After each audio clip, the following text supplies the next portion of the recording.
Don't play with it, don't be dishonest. The 2025 NFL Draft was very something. Let's put it that way. I don't think anybody could have predicted what actually went on. There was so much that happened. The Jaguars trading up for the second overall pick to get Travis Hunter. Obviously, we all knew the Titans were going to take Cam Ward. The Giants ended up taking Abdul Carter, and they did take their quarterback. They traded back into the first round to take a quarterback. However, it was not a Shedeur Sanders. It was a Jackson Dart. Their quarterback room is now Russell Wilson, Jameis Winston, Jackson Dart, Tommy DeVito. What a quarterback room. But do you know what quarterback room does one better? The Cleveland Browns quarterback room, because they have Joe Flacco, they have Deshaun Watson, they have Kenny Pickett, and then they went and drafted Dylan Gabriel in the third round before Shedeur Sanders, mind you. And then Shedeur was still on the board in the fifth round, and they said, hey, let's take a crack at Shedeur Sanders. They drafted Shedeur in the fifth round, meaning they have a quarterback room of Joe Flacco, Shedeur Sanders, Kenny Pickett, Dylan Gabriel, and obviously Deshaun Watson. New York and Cleveland went from having no quarterbacks to, quite frankly, an interesting quarterback room, to say the least. That's the best way I can put it. But my mock draft I did, my first official mock draft I put out there, I'm not going to say I did bad. I shot, you could say 40% from the field, 30% depending on how you want to look at the Travis Hunter deal. I had him correct in going pick number 2. I just didn't think the Browns would trade that pick. And imagine, low-key, if the Browns didn't trade that pick, because then the Browns, theoretically, this is all hypothetically speaking, but theoretically, the Browns could have drafted Travis Hunter at pick number 2. Obviously, they wouldn't have got Mason Graham and all the draft capital that they got on top of that, I understand. But theoretically, you could have drafted Travis Hunter with the second overall pick, and then in the second round, when you had one of the first couple picks, you could have drafted Shedeur. Third round, you could have drafted Shedeur. Fourth round, you could have drafted Shedeur, assuming he falls that much as well. It's also crazy that Shedeur Sanders not only fell out of the first round, second round, third round to the fifth round, that every single team, that's 32 teams, passed on him multiple times. Not just one time, not just 2 times, not just 3 times. Most teams, most franchises, most organizations passed on him 4 different times. And it really makes me wonder what happened in the draft process, what happened in the interview process, and just overall his, I guess, reputation moreover. Because coming into the draft, he was a top 5 projected pick. He was arguably one of the best quarterbacks in the class, obviously Cameron Ward being the best quarterback in the class, but Shedeur, for his potential, for his ceiling, kind of had the higher ceiling, right? And he drops to the 5th round. Was it because of some of his interviews? There was a lot of NFL execs and reporters that said Shedeur Sanders, his reputation, Dion, and what he has and how he is involved in his life was too much, and that wasn't something they wanted to take on. There was also some speculation that when Shedeur Sanders had those meetings, he was very selfish in a manner. He blamed his teammates a lot, and he kind of thought he was the answer, which I get it. He is Shedeur Sanders. He's one of the best quarterbacks in an upcoming class.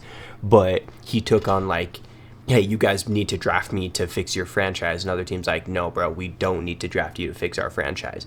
But I just find it crazy that every team, multiple times, 3 or more times, passed upon him. So like, there's got to be something more within those draft rooms that obviously I don't know about, or we don't know about as a viewer, that happened for every single team to say, no, I know what Shedeur's ceiling is, but drafting him is just not worth it. Through the first 3 rounds. The first 2 rounds, I understand, I respect it. The signing bonus you have to give, the money, the contracts you have to give to a first round talent player specifically, but a second round player as well, compared to if you can get that first round guy in the 5th round. Money-wise, I guess that's a winnable situation. But, like, it really makes me wonder what else. I mean, we know Shedeur didn't have a pro day. We know he didn't throw out the combine. Kind of similar to how Caleb Williams was last year, where, hey, Caleb Williams straight up came out and said, hey, if you want to see how I go play, go watch my tape. You know, Shedeur didn't necessarily say that, but he kind of had that attitude about him. Like, he's like, you know, I'm Shedeur Sanders, you know, Dion's my dad. And he's also made that publicly known in comments, too. Like, hey, Deion Sanders is my dad before. So I don't know if execs just didn't like maybe the involvement that Deion Sanders had, if Shedeur was maybe too much hype, not necessarily hype, but kind of fame to have in a locker room, where maybe it's like what I kind of think about it is, and it's coincidentally Johnny Manziel, who also went to the Browns, where he's like, hey, he's really good in college, he has the potential, but like college and NFL are two different things. We've seen a lot of players, specifically quarterbacks, fan out, have a really good collegiate career, but come to the NFL and it be something dramatically different. Tim Tebow, Josh Rosen are some good names. Johnny Manziel, like there's a lot of names out there that like they just didn't do it. But at the same time, we've also seen these stories we've seen these quarterbacks get drafted in the 5th, 6th round and they go on to be the greatest. We've seen Brock Purdy, Mr. Irrelevant.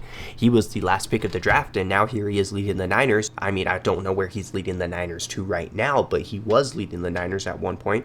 This guy named Tom Brady, don't know if y'all know him. He has like 7 rings. I guess that's important or something. He is arguably the greatest of all time. He was drafted in the 6th round. So, I mean, maybe there's that you can look for as Shedeur Sanders, have that chip on your shoulder. But like at the same time, obviously he kind of ranting here for a second, but obviously he's going to have a chip on his shoulder against every team because every team passed on him multiple times. But also, like, isn't he slightly going to have a chip on his shoulder from maybe the Browns too? Because the Browns passed on him on number 2 overall. The Browns passed him in the 2nd round when they had 2 picks, passed on him in the 3rd. Like, wouldn't you slightly have a chip on your shoulder from the Browns for passing up on him so many times? And the only reason he wasn't even in consideration for the Browns to be drafting him, the only reason the Browns took him with their 5th round pick is because the value was just too high. They're like, there's no way Shedeur is still on the clock in the 5th round. At this point, we have to capitalize on this. So I guess it all just comes back to like, I'm really curious what happened in those draft rooms and what happened in his interviews, and then what tell execs and people like see what maybe his future and his ceiling is in the NFL, because clearly at this point it's not high, I guess, which it was kind of crazy because obviously I knew Cam Ward was the best quarterback coming into this class. There was a lot of hype surrounding Jackson Dart kind of coming toward the later part of the draft, but Cam Ward got drafted before him, obviously. Jackson Dart got drafted before him. Tyler Shough, my Saint, took Tyler Shough, and yes, it's pronounced Shuck. Before any of y'all come at me, go Google it. I know it's Shough, which sounds like Shao. It's Shuck. Go Google it. It's Tyler Shough. I'm not mispronouncing it. But anyhow, the Saints, They need a quarterback. They don't know what's going on with Derek Carr. And we took Tyler Shough, Jalen Milroe, Dylan Gabriel. These are quarterbacks that got drafted before Shedeur Sanders. And it's just like, on paper, Shedeur Sanders is a better quarterback than Dylan Gabriel. On paper, Shedeur Sanders is a better quarterback than Jalen Milroe. On paper, Shedeur Sanders is a better quarterback than Tyler Shough. So why in the hell did they all get drafted before Shedeur? And why did Shedeur draft to the 5th round? It's crazy. I don't understand it fully, but hey, it made for a crazy day in the NFL and a crazy draft nonetheless. And one thing, kind of going off tangent for a second, is I gotta kind of feel, well, I do feel bad for Shedeur in general, but like, bro had 3 draft parties if you think about it, because he thought he was going to be a day 1 pick, and he had his draft party thinking he was going to be day 1. He got the prank call from who we thought was Mickey Loomis, the GM of the Saints. What was it, 9th overall? And then it wasn't that, right? And then they thought, like, hey, the Browns should have taken him because Joe Flacco is there. And Deion's words, not mine, Joe Flacco's like my age. Kind of crazy, right? And then he has a draft day party number 2 because he's like, okay, I didn't go round 1, kind of crazy. Maybe a Will Levis type shit falls out the 1st round. The potential's there, but maybe it's just his arm. Maybe you don't know what type of player he can be in the NFL. So maybe he's going to be an early 2nd round pick, right? Has a draft day party for his 2nd day. Still not drafted. In 3 draft day parties before. Kind of just has to wear with you mentally, I kind of think, in a way. But what I would like to do today is obviously talk about the NFL draft and take a look back at the first 10 picks. Because like I said, with my mock, I felt pretty decent about it. Shot in between 30 and 40%, which, hey, if we're asking 3-point wise shooting, that's good shooting percentage. True shooting percentage, maybe not so much. I'm like Zaza Pachulia, though, just kidding, I'm lying. But this NFL draft, let's take a look at the first 10 picks. On my screen here, obviously, we knew Cam Ward was going number 1 to Miami. Love that pick for Miami. They need a quarterback of the future. They need to develop a young new quarterback. They're in a rebuilding mode. Will Levis was obviously not that answer, and Will Levis has not been as successful in the NFL. Cam Ward was obviously the first overall pick, like, in every mock, the only way the Titans get out that they majestically traded that pick and got capital out of it that was out of this world. And that's what they wanted when it came down to it. So that's why that trade didn't happen. I know the Giants called about the first overall pick. I know there was a couple other teams that called about the first overall pick, but the asking price was too steep for the Titans. So Cam Ward going number 1 overall. I'm okay with that. That's also what I predicted in my mock. So cool. I'm A-okay with that. Second overall pick. And this is where it got interesting from the get-go, because as soon as the second overall pick was in, within like 30 seconds of it, the pick was traded. The Jaguars were put to work. They were working, bro, because 30 seconds within, they made a trade. And they gave up pretty good capital. They gave up, what was it? They swapped their picks, obviously, a future first rounder, I think a second round pick and a fifth round pick, maybe a third and a fifth round pick, something like that, to go up 2 spots and to get Travis Hunter, which at that point, you have to know the Browns were going to take Travis Hunter. If the Browns did, because I don't know what the Patriots would have taken. Maybe if Travis Hunter falls to 4 at the Patriots, maybe the Patriots take him there. But clearly, the Jaguars didn't think Travis Hunter was going to fall to 5. They knew that the Browns were going to take him at 2. They knew the Giants were going to take him at 3 if available, or they knew that the Patriots would take him at 4. So they said, hey, you know what? Let's trade up for the second round pick. Let's get the guy that we want. He can play both sides of the ball. He can play offensively. He can play defensively. The way that it looks like thus far in Jacksonville, from what I've been hearing, is he's going to play the offensive side of the ball, but the Jaguars are going to do what they can to get him on the defensive side of the ball. So they're drafting him as a wide receiver primarily, but they said he embodies the player movement of being able to do 2 things, to basically be a two-way player, right? That's what their new GM said. And by the way, the new GM, bro, hats off to him. He worked with Sean McVay. He worked with the Rams. He's really good. I think homeboy's 34, 36 years old, and he's the GM. He is the general manager of the Jacksonville Jaguars.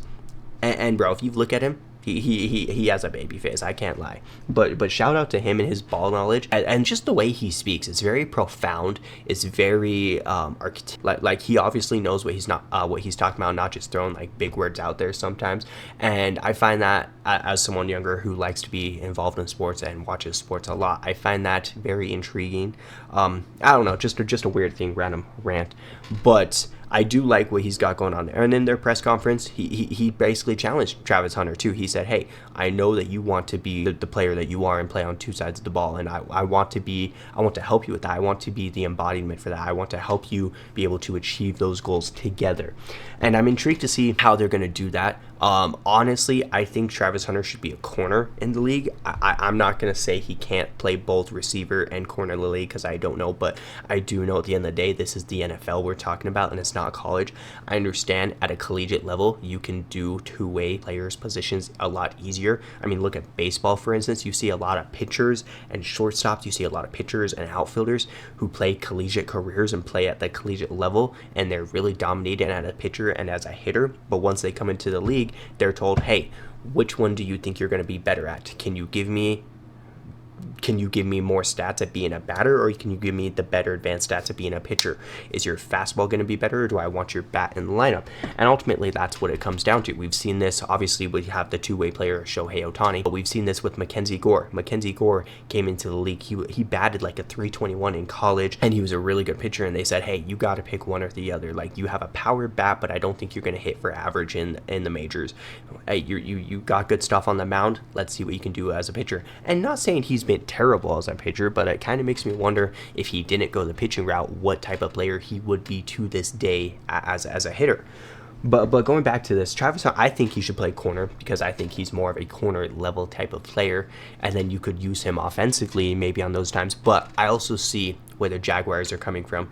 They need to get some offensive weapons in this. They have Liam Cohen, the new head coach, coming over, and Trevor Lawrence, who has obviously he had his really good career at Clemson, and he's still been a decent quarterback. I mean, he's obviously paid a lot of money to one of the highest paid quarterbacks in the NFL, but he's never panned out to be that person we expect him to be. So maybe you're getting Travis Hunter and you're expecting him, hey, if we give him the help of a Travis Hunter, a top tier wide receiver threat coming out of college, and then he can also play the defensive side of the ball, maybe when you need him in a Hail Mary, maybe we put him on some nickel coverages on defense occasionally on 3rd or 4th down, maybe to help out that way. I don't hate it.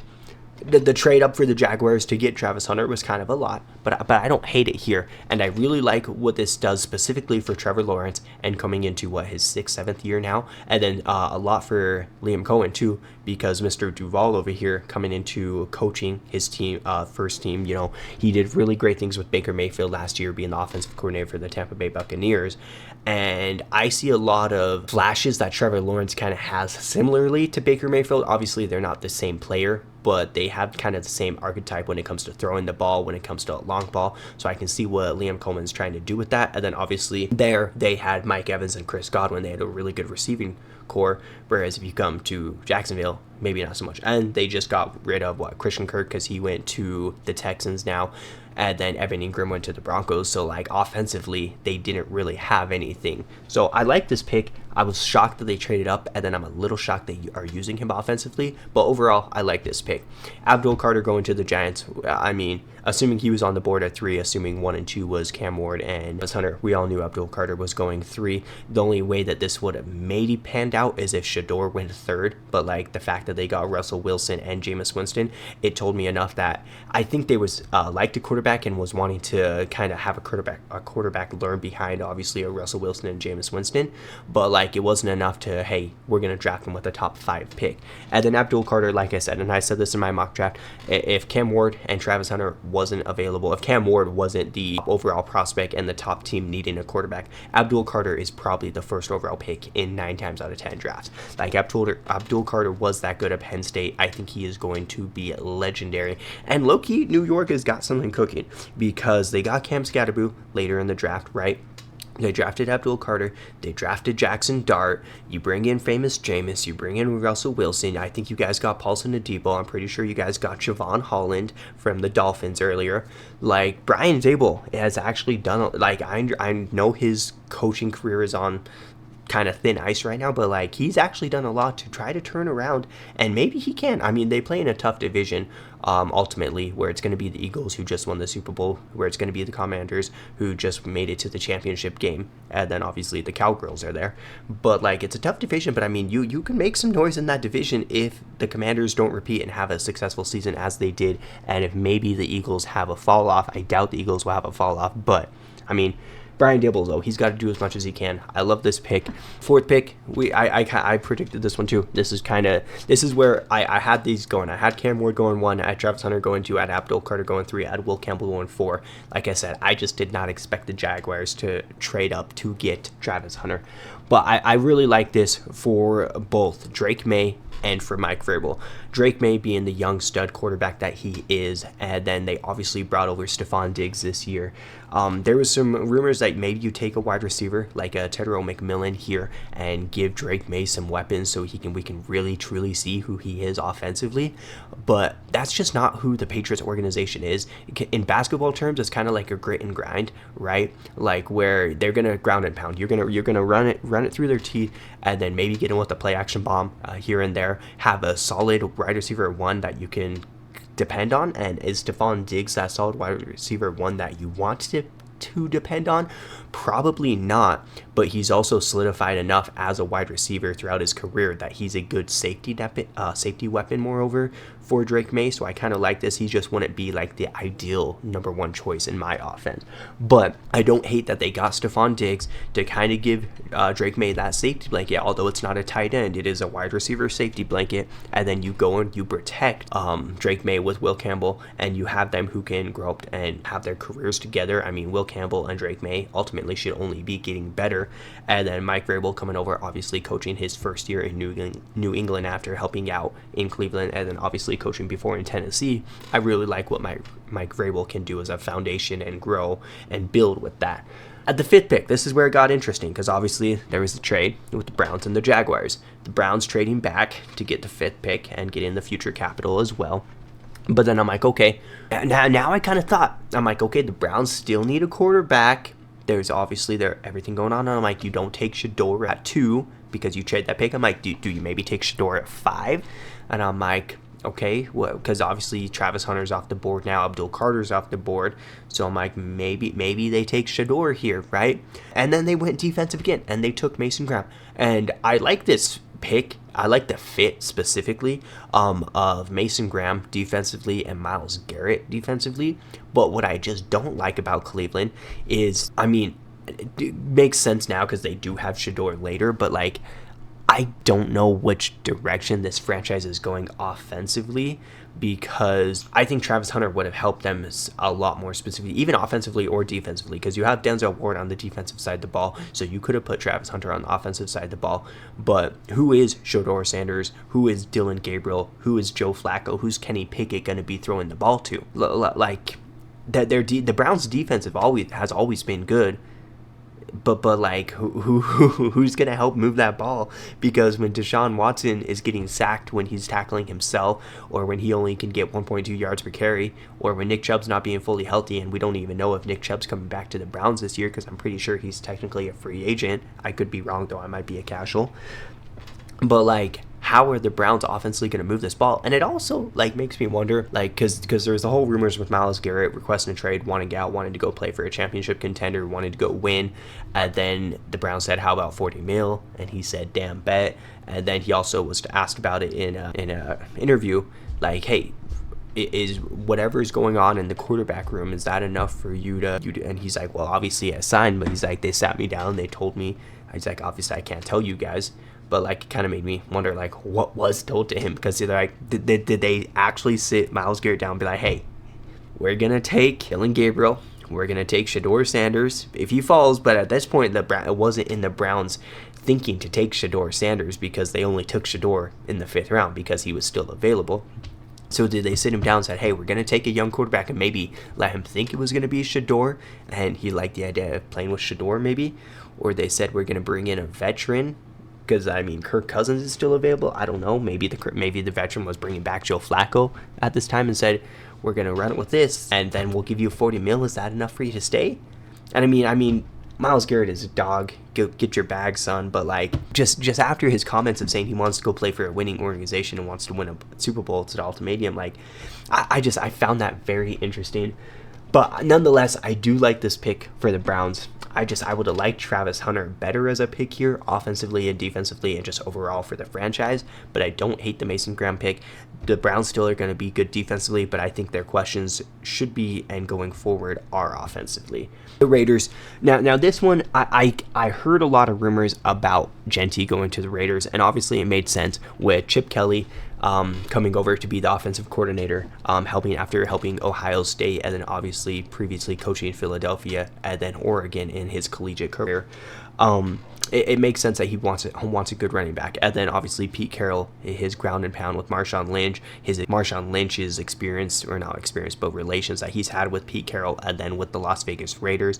I mean, it kind of all made sense, but I was heavily biased towards Genty falling to the Broncos. The Broncos are one of my favorite teams in the AFC. I just wanted to see that happen. It was 100% biasm there. So I would obviously love to see him go there, but I kind of did assume that he was going to go here. I just was like, maybe, as the Raiders are rebuilding, they won't take offense and they'll do something like this. But I love this pick. I think Genty is going to be a dog. The only thing I have against Genty coming into the NFL is he played at Boise State, and it's just Boise State compared to like the NFL, his schedule, who he's going against, everything. Like if we would have compared him to like Saquon Barkley at Penn State, it would be a little bit different, because Penn State obviously being a bigger school, going against bigger conferences and everything like that, and then Saquon Barkley being the type of player he was to do it against everybody makes more sense. The only thing is, Ashton Genty still did that against everybody, but I'm just like, at the end of the day, though, this is Boise State. He's not playing all those big conference schools that he would have been in a different division or a different power conference. So I'm like, I don't know. I think Genty's going to be super successful, but I don't think he's going to come out as successful as a Bijan Robinson, as successful as a Saquon Barkley, heck, even as successful as maybe a Leonard Fournette, first-year Leonard Fournette, that is. I'm not saying current Leonard Fournette, but first-year Leonard Fournette, or obviously CMC. Okay, next pick. This is where it got interesting. The Jets. I had in my mock the Jets taking Mason Graham here, and I think the Jets were heavily interested in Mason Graham here, and I think because Mason Graham wasn't available, this is why they took this next guy. And I don't hate it for the Jets. I like obviously the protection that you're getting, maybe Justin Fields to help him out in his first year in New York, but like, I guess the Jets could have done anything here, and it would have helped, honestly, because the Jets are kind of at that point where, I mean, they just spent 2 years with Aaron Rodgers, and it didn't go anywhere. If anything, it went sideways, backwards, upside down, and underneath, like all of the above. So anything upwards is kind of a trend in the right direction. I did say, though, I found picking him at 7 was kind of a reach to me, but like looking at who else was available, kind of made sense because they didn't really need those positions. Like outside of defense, Mason Graham was kind of obvious pick. You don't get him. I guess you go get your next best player, even if that is reaching. And maybe they tried to draft a trade down and do draft him later, but they couldn't find any pick that made sense where they still could get their guy.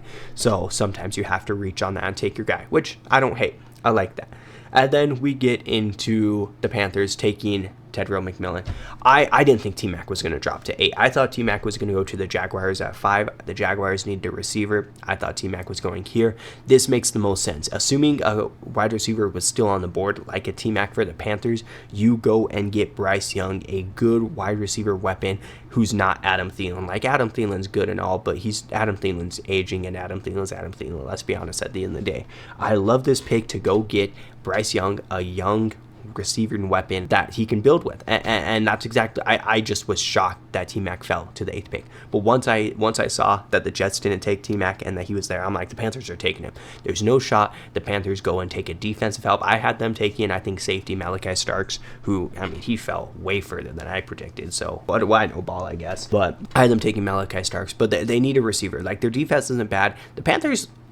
If you take the Panthers' first quarter of the season out last year, they honestly didn't play bad ball. Like their first 5-6 weeks was pretty abysmal, terrible. But like once Bryce Young came back into the starting lineup and kind of established and found his identity, the Panthers didn't play terrible. They just were outnumbered in every which way, offensively and defensively, throughout the rest of the season. But considering they were outplayed, outnumbered, and outcoached, they didn't put up bad games. So I don't hate this. What I do hate is my Saints at the 9th overall pick, when Shedeur Sanders is freaking staring us in the eyes, when Derek Carr has a shoulder injury that we don't even know what's going on about, but yet he's blasting ESPN and reporters about because he's saying it's not that serious, but yet he's not giving us any details. And when Mickey Loomis is the GM of our team, who hasn't done anything to help our team be successful since the 2017 NFL draft, when we got Ryan Ramczyk, Alvin Kamara, and Marshawn Lattimore, I'm pretty sure, whatever that draft was. Outside of that, we haven't done shit in like the past 12 years in drafting. Not really, but that's an exaggeration. And we have Shedeur Sanders staring us in the eyes, and we need a quarterback because we don't know what's going on with ours. We take Kelvin Banks Jr. Are you fucking shitting me? Kelvin Banks Jr.? Okay, now I'm 100% a casual here. I watched Texas. I didn't watch a lot of Kelvin Banks Jr. Shedeur Sanders was right there. Kellen Moore is coming over as a first-year head coach. He's coming over into a cap hell of a situation with us still being, I'm pretty sure we're at like 25-30 mil over the cap space. We still don't know what's going on with everything. We still don't know what's going on with Chris Olave. He's been up and down with his injuries. Rasheed Shaheed's been up and down with his injuries, so we don't have an offensive identity. We just paid Jawan Johnson 3 years. We don't know what's going on with Alvin Kamara as he's getting older and everything. And we drafted an O-tackle. Like, I get it. We need O-line help. Like, maybe our thought process is, hey, let's go and protect Derek Carr so he doesn't throw these hospital passes to Chris Olave anymore and get him that time so he can make that pass. But he has shoulder injuries. We don't know what's going on with him. He has already been ass in the previous year that we had him. Outside of the Cowboys game, that was the Derek Carr, and the Panthers game. But like outside of those two games, Derek Carr hasn't really been the answer to the Saints, and we have an opportunity to get the potential of a Shedeur Sanders, who we don't know what he's going to be, but his potential and his ceiling is absolutely amazing, and we pass up on him. I was live streaming it, and I was bamboozled. I almost wanted to throw my chair. I instantly was like, brother, we have Shedeur. Heck, even Jackson Dart at that point. I mean, I think taking Jackson Dart with the 9th overall pick would have been egregious, but we had the opportunity to do something to help our franchise. And I mean, ultimately, we still helped our franchise, but getting a no tackle, I don't think was what we needed. I think we needed defensive help after trading away Marshawn last year. We don't have Paulson Adebo this year. Our defense is, I mean, we drafted Kool-Aid McKinstry last year, but I don't really know much of what he wasn't the type of player I expected to be. Granted, that's freshman year, maybe sophomore year, he'll be different. But I was just like, we have the opportunity to do something here, and we didn't. So I'm very upset with our pick here, and I'm upset with our other picks we took into this, because not only did we have the opportunity to draft Shedeur Sanders with the 9th overall pick in the first round, we did take a quarterback, and we had an opportunity to draft Shedeur Sanders, and we took quarterback from Louisville, Tyler Shough. Tyler Shough got drafted before Shedeur Sanders. Like, what is this world that we are living in? And why are the Saints taking... I'm pretty sure this is a dude, he's like a 7th year senior. I kid you not, he spent 7 years in college. He redshirted like once and got injured a couple times, so he's able to play multiple years. But we drafted, I kid you not, a 7th year senior. He's going to be like 25, 26 coming into his rookie year, when we had Shedeur Sanders available in the first round and in the second round. And we took Kelvin Banks and Tyler Shough. I don't know. As a Saints fan, I'm pretty down bad right now. I don't know the direction that our organization is going into. I like to agree with Cam Jordan and say when we're healthy, we're competitive enough to win it all. But, like, let's be honest. We got to look at our team. Cam Jordan is good. He's been a lifelong Saint. He's been one of the greats. But he's only getting older, and he had a god-awful last year, right? Terrible last year. Alvin Kamara, he's going to be special in his own way, but he wasn't the type of player that he can be. And maybe, I mean, he's still really good balance wise, and speed has still got that burst a little bit, but like, he's an aging running back. What more can we expect from Alvin Kamara as he continues to get older in his career? And then Derek Carr throwing these hospital passes to Chris Olave, where Chris Olave's brother Josh is saying, hey, I don't know what's going on here, fam, and he's saying, me too, fam, we need to get him out. Like, what? If the Saints could have came out with, and we had the opportunity, we could have taken Shedeur Sanders with the 9th overall pick in the first round, and then we could have taken cornerback Will Johnson in the second round. We could have got out with 2 potential first round picks, and I would have been a happy camper. But instead, we drafted Kelvin Banks, and we drafted Tyler Shough, and I'm not even go through the rest of the draft for us because we missed out. So as a Saints fan, I'm very disappointed in our organization. Does that mean I'm not going to turn into any game? No, I will still watch every single minute of every single second of next year's games and hope and, keep saying that Derek Carr is the answer, and every time he gets a win, I'm going to post on my Instagram saying Derek Carr is the answer. But deep down, I know that I hope we're just taking for Arch Manning next year. I don't know. I was very, very upset with this pick. But like even I would have taken Jalen Milroe, Jackson Dart, or obviously Shedeur Sanders, and we took Tyler Shough. So go ask your Saints fans how they're doing. Your Saints friends, they'll probably be similar to me, pretty down bad, pretty emotionally unstable. But hey, that's football, right? And then to round it out, top 10. The Bears. I had them taking Tyler Warren. I wanted them to give safety blanket to Caleb Williams, and they did similar here. They both tight ends were available. Obviously, Tyler Warren being available and Colston Loveland being available. Loveland being available. I like this pick. It's Caleb Williams, a safety blanket, and the Bears for the second straight year have done so much to surround Caleb Williams with success. I'm really intrigued to see the type of player that Caleb Williams can be, because last year, obviously, drafting Caleb Williams number 1 overall, getting Rome Odunze with the 9th overall pick, bringing in Keenan Allen, bringing in DJ Moore. They kind of sold out offensively to give him all these powerhouse weapons, right? Didn't work out because he didn't have time to throw the ball, got sacked almost the most times in all of the NFL. And now you're like, okay, let's go get Joe Thuney. Let's go get Jonah Jackson. Let's go get some offensive line help to help him out. Let's go get Grady Jarrett defensively, help to bolster up our defense a little bit. And now let's see what he can do with those weapons. Obviously, we don't have a Keenan Allen anymore, but we have a second-year Rome Odunze. Now we have a safety blanket of a Loveland. I really like what Chicago's doing here, but at the end of the day, it is Chicago. We will see. But that's just the first 10 picks of this NFL draft. Obviously, the rest of the draft was very crazy. Like I said, the most entertaining and shocking thing, Shedeur Sanders dropping all the way to the 5th round. I think the Cardinals low-key came up I'm pretty sure they got Will Johnson. They got him after he slid very far to them. So I think that's a really nice pickup. Apparently there was something going on with his ankle, so that's why he dropped so much. I think he still has a chance to be one of the best corners that we see in the league. He's really good in his collegiate, obviously playing for Michigan. Michigan plays defense really well. I think that Will Johnson, maybe 2-3 years down the road, I'm not going to say he's going to be the greatest cornerback. I think he can very well be a startable cornerback 1, most likely cornerback 2 in the league.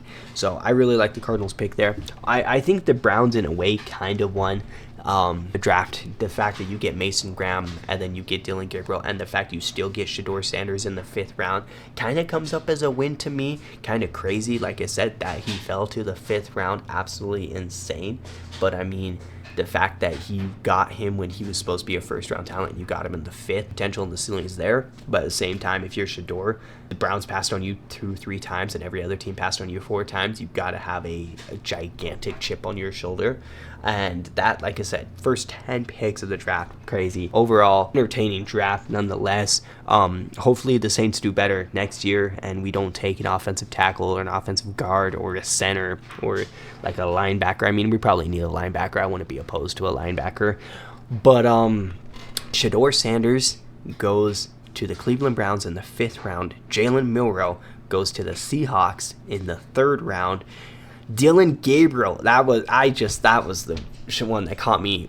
Between Dillon Gabriel getting drafted in the 3rd round by the Browns choosing Dillon Gabriel over Shedeur, and then ultimately end up drafting Shedeur, was like, okay, because like on paper Shedeur is so much better than Dillon Gabriel. So like it's off the field stuff that you have to be worried about at this point if you're taking Dillon Gabriel. And then of course Tyler Shough going to the Saints when they had Shedeur staring them in the eye. I will say though, crazy enough, shocking to end it out, Pittsburgh Steelers.